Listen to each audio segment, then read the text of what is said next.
Ride the Rockies is in its 28th year. It's a 6 or 7 day ride depending on the year. We do a different route every year. We take 2,000 cyclists on a tour through those Rocky Mountains. We have this year 8 different host communities. We're going to travel about 515 miles and spend a good time on the road and come on into towns and enjoy the festivities once they arrive. Ride the Rockies is a lottery, so we actually only accept 2,000 people into the lottery system. Each year the number of applications varies depending on the popularity of the route.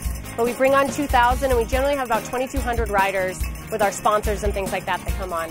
And our demographics, we have 40 to 50 years old, but age ranges from 6 to 88 depending on the year. We've got about 60-40 split men to women. And these are folks that really enjoy cycling. It's all levels of cyclists. It's a notch in the belt for a lot of these participants that come out. And they train hard. There's quite a bit of logistics involved to make this happen. I joke that it's a traveling circus. We pick up and set up in every different town. So along the route, when we have the 2,000 cyclists going, they can expect aid stations every 15 to 20 miles.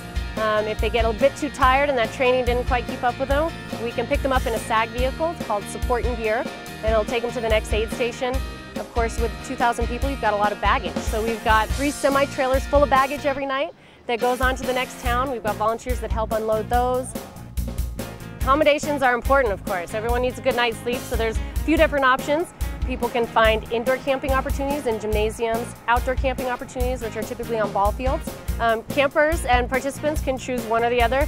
They can use Sherpa Packer, which is a company that will actually set up tents for them, and they can get packages where their tent's set up, their bags are waiting there, they've got cots, they've got towels. They can bring their own tent and set it up and transport it themselves.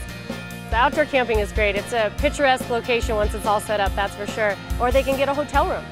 With the hotel rooms, of course, those go fast, and we have a company that manages that process to get them into a bed each night if they choose.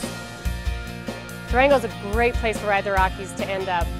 Durango has amazing restaurants, they have beautiful views. The rides in and out of here are spectacular. There's a lot of opportunity, not only for road biking, but mountain biking. It's just one of those cycling meccas, so we are happy to be here again. Each community is responsible for providing some entertainment for the cyclists, and it makes it really nice because cyclists get variety every night. Here in Durango, we're hosting there at Buckley Park, and I know they got live music, great food, kind of a taste of the town, and each town is different, so it really offers great variety.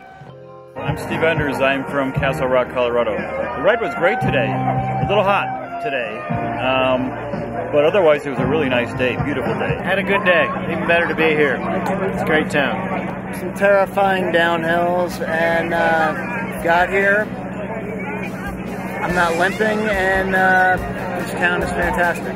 I was in Durango in 1986 on the first Ride the Rockies. Here's my jersey from it. And it was at the last, very late, into July 4th. So it was a very late ride, but we started here in Durango in the first Ride the Rockies. So it has changed tremendously since I was here in 1986. In addition to the 2,000 cyclists out on the road, many of them bring private support vehicles. We have our volunteers, we have our vendors and our partners, the loved ones of the cyclists. So we estimate about 3,000 to 3,500 people are traveling from town to town with us and setting up camp and enjoying and taking part in the host community experience. We're very proud at Ride the Rockies to be able to offer some economic impact in the communities and raise additional funds for the Denver Post Community Foundation. All of our profits will go to the foundation, which then grants money back out to Colorado nonprofits. In addition to that, we have a $5,000 grant that we will award to a nonprofit in each of our host communities. It's a competitive process. We've got a grant advisory committee that will review applications and make a recommendation. It's estimated that $250,000 is spent in 24 hours in each host community, and that includes lodging, community meals, gas, those kind of things, grocery stores and retail that people go through. Places like Durango, which has a lot of opportunity for shopping and things like that, certainly see that number because it's such a popular place to be and shop and enjoy. I thank Durango for hosting us. This is such a wonderful place, and we'll certainly be back.